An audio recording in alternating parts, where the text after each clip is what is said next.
हा आहे इनलन टायपन, जगातील सर्वात विषारी साप.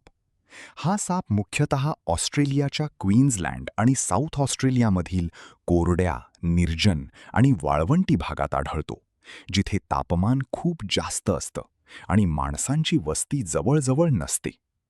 इनलन टायपन साधारणपणे जमिनीतील भेगा, जुन्या बिळांमध्ये किंवा खडकांच्या खाली लपून राहतो.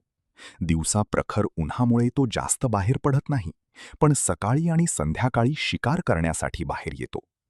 या सापाची लांबी साधारण 6 ते 8 फूट असू शकते.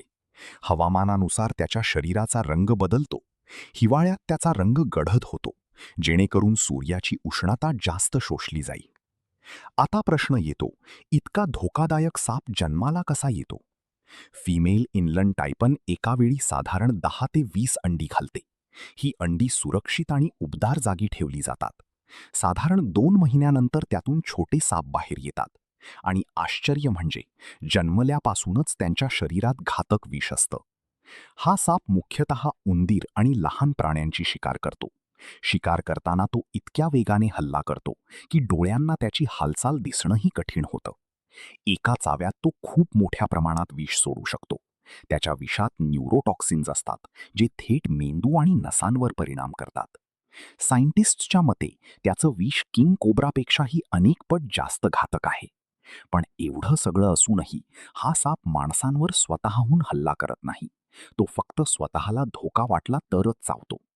आश्चर्याची गोष्ट म्हणजे इतका विषारी साप असूनही आजपर्यंत इनलन टायपनमुळे फार कमी मानवी मृत्यू नोंदवले गेले आहेत. कारण हा साप माणसांच्या वस्तीपासून दूर राहतो आणि खूप लाजाळू स्वभावाचा आहे.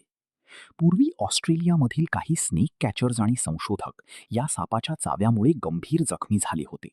पण आधुनिक अँटीव्हेनममुळे अनेकांचे प्राण वाचले. निसर्गाने प्रत्येक जीवाला एक ताकद दिलीये आणि इनलन टायपनला मिळालेली ताकद म्हणजे त्याचं विष. पण लक्षात ठेवा, धोकादायक असणं म्हणजे वाईट असणं नाही. कारण हा साप पर्यावरणातील उंदरांची संख्या नियंत्रित ठेवतो आणि निसर्गाचा समतोल टिकवण्यात महत्त्वाची भूमिका बजावतो. निसर्गात प्रत्येक जीव महत्त्वाचा आहे, मग तो कितीही भयानक का असेना. कारण निसर्ग कधीच काही विनाकारण निर्माण करत नाही.